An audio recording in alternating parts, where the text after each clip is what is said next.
അധികാരത്തിന്റെ ശക്തി ഉപയോഗിച്ചുകൊണ്ട് എന്തെല്ലാം തോന്നിയവാസങ്ങൾ കാണിക്കുന്നവരാണ് ഇന്ത്യ രാജ്യത്തുള്ളത്.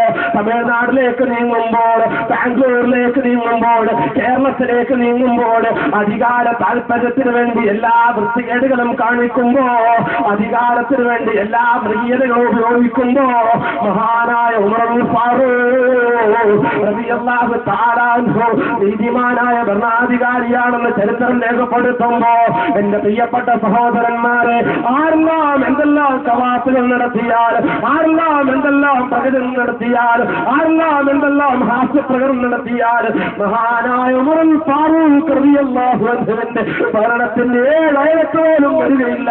സമുദായത്തിന്റെ കാര്യം പച്ചയായി ലോകത്തിന്റെ മുമ്പിൽ വിളിച്ചു പറയുന്നതിന്റെ പേരിൽ ഒരുപക്ഷെ ഭീകരവാദവും തീവ്രവാദവും ആരോപിക്കപ്പെട്ടാൽ അതെല്ലാം പുഞ്ചിരിയോടെ സ്വീകരിക്കാൻ നമ്മൾ തയ്യാറാകണം. ഇന്ത്യയുടെ കരസേനാ മേധാവിയായ VK സിംഗ് നീതിമാനായ ഭരണാധികാരിയാണോ? ഒരിക്കലും അല്ല. ബറാക് ഹുസൈൻ ഒബാമ നീതിമാനായ ഭരണാധികാരിയാണോ? ഒരിക്കലും അല്ല. നാനാവധി കമ്മീഷന്റെ നേതാക്കന്മാര് നീതിമാന്മാരായ കമ്മീഷന്മാരാണോ? ഒരിക്കലും അല്ല. അങ്ങനെ ആയിരുന്നെങ്കിൽ നരേന്ദ്രമോദി അവർ രണ്ട് മക്കൾക്ക് മട്ടുക്കത്തെ പദം പ്രത്യേകമായി കൊടുക്കുമായിരുന്നില്ലല്ലോ. അവരാരും നീതിമാന്മാരായ ഭരണാധികാരിയല്ല. നീതിമാനായ ഭരണാധികാരി ആരാണ്?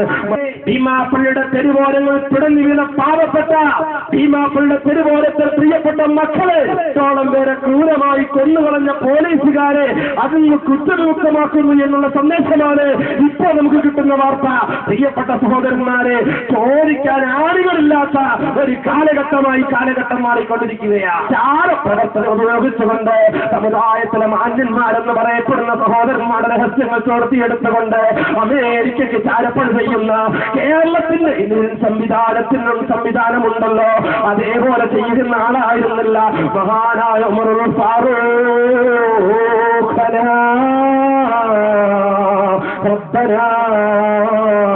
ഞങ്ങളുടെ സംരക്ഷക ആത്തിയും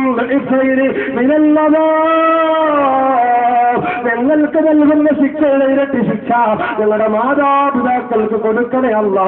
അവർ നിങ്ങളെ ഖുർആൻ പഠിപ്പിച്ചില്ല അല്ലാ, അവർ നിങ്ങളെ ഹദീസ് പഠിപ്പിച്ചില്ല അല്ലാ, അതിനുള്ള അവസരം നിങ്ങൾക്ക് തന്നില്ല അല്ലാ, അതുകൊണ്ട് നീ കൊടുക്കണേ അല്ലാ എന്ന് പ്രിയപ്പെട്ട മക്കൾ വിളിച്ചു പറയുമെന്ന് ഞാൻ പറഞ്ഞതല്ല, വിശുദ്ധമായ ഖുർആനാണ് പറഞ്ഞത്.